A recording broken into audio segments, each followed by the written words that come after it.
obviously your involvement with Reform UK has been well documented, and we've spoken about it in the past.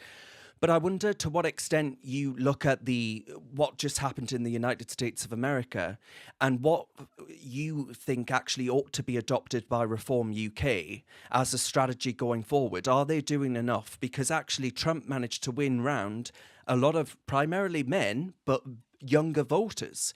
And we're seeing signs that actually the Farage effect with younger voters is feeding through as well. What do they need to do for that to be a wider strategy that actually enables Reform to become a real force that can actually champion everything that we've just discussed? I think there are a few things that need to happen. The first is, I hope you don't mind me saying so, I think Nigel needs to be less timid. Um, in the pursuit of sanitizing reform and not wishing to upset the mainstream, I hear Nigel uh, equivocating and often saying things which just simply aren't right.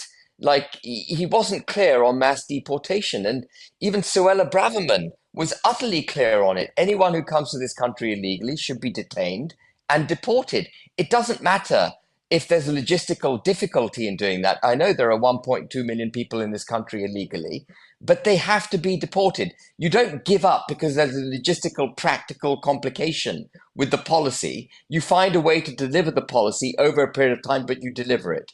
And we should have also policies like Sweden do for repatriation, where you know, incentivize people to go back to the country from which they came, even if they came here legally. And I think he can be much bolder about it. He needs to be clear on the effects. He said to Steve Edgington that he wasn't too worried about the rapid demographic change in the country. Well, that's the same side. That's another side of the same coin of our culture being denuded, which he said he did care about. And so I think Nigel needs to be bolder, number one. Number two, I think they genuinely need to democratize the party. Nigel needs to have faith in the people that voted reform and give them a voice in the party so the party can carry the movement's views into government and and also bring more people along with them. You will not be able to make the argument for the democratic unit and the constitutional democratic unit that is the United Kingdom if you yourself aren't democratized. That's vital.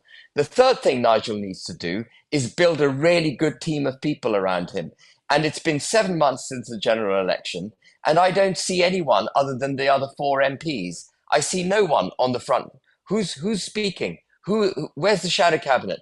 Who is speaking for reform? Sure, you got people like me, Anne Widdecombe, and whatever. I'm being quite critical now because you've asked me to be critical, Not at and all. I'm going to be critical. You know, I want reforms movement to succeed. This country desperately needs a 180-degree change in direction. Hmm. That's not going to cut. That's not going to happen by sanitizing the way you deliver the bitter pill. You've just got to find a mechanism to deliver that bitter pill in the way that it needs to be delivered, so people wake up. And you've got to have a body of people around you that can deliver the policies required to digest that bitter pill, to bring it into existence and save the country. That Nigel's task is vast.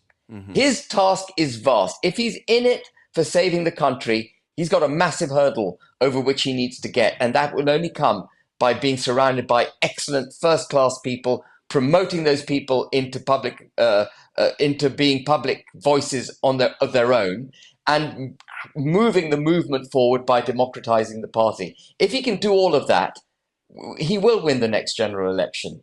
This is not about doing a deal with Tories. This is not about putting reform in a position where it can influence the debate. That's for the birds. It ain't going to work. You've got to have a genuine aspiration to be in government, and that requires a hell of a lot of hard work, a hell of a lot of trust in the people that support reform, because you've got to trust them, Yeah. and then you've got to push them forward and let them do their thing. You should be on the front bench of reform, Darren. You shouldn't. Well, You do what you're doing, but you should be on the front bench of reform. People like you, absolutely. do you think that, Ben, then there was a lot of criticism I've seen on my social feeds and on Reason's comments and all the rest of it, that actually the comments Farage made last week on Winston Marshall's podcast around what was argued to be an acquiescence to Islam, for example, that got the backs up of a lot of supporters of reform, natural So supporters. let me be clear. Let me say this. If Nigel's watching, we don't acquiesce to any culture in this country. People say, define British culture. Well, I can define it. I'm not going to do it right now, but I can define British culture. And it is our culture to which people must conform when they come to this country, whether they're Hindu, North African, Syrian, Pakistani, Afghani, whatever it is. It's British culture, and it's British way of living, the British institutions that matter. And we've got to stop multiculturalism. We've got to stop the progressive discrimination in favor of minority ethnicities, religions, ideologies, and so on, to the detriment of the majority.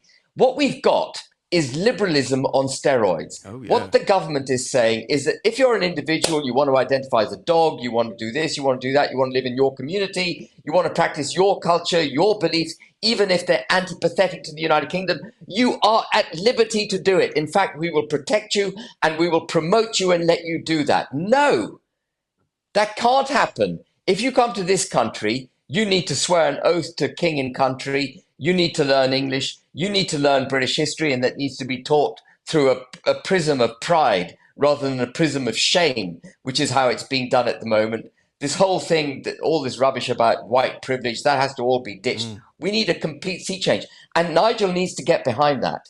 It's not about making peace with Islam. It's about making Muslims who live in this country understand that they actually live in an inherently open, culturally Christian country.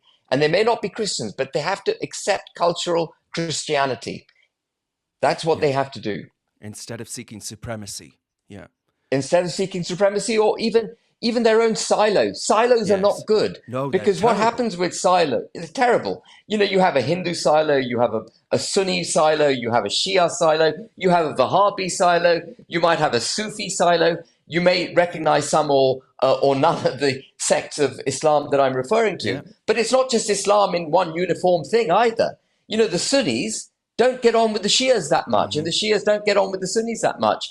And Wahhabi Muslims don't get on with anyone other than Wahhabi Muslims, because they're a fundamentalist form of Islam. Now, if you have people in this country of any ideology that's different to ours, they've got to learn to be the way we are, which is tolerant, integrated, and basically culturally Christian at heart. That welcoming. The reason one of the reasons we've been such a successful country is because Christianity understood that it basically had to vacate the space of state, vacate politics, and let secular governance get on with itself. But there's a kind of patrician cultural Christianity that wraps itself round all of us. And that wrapper must not be removed.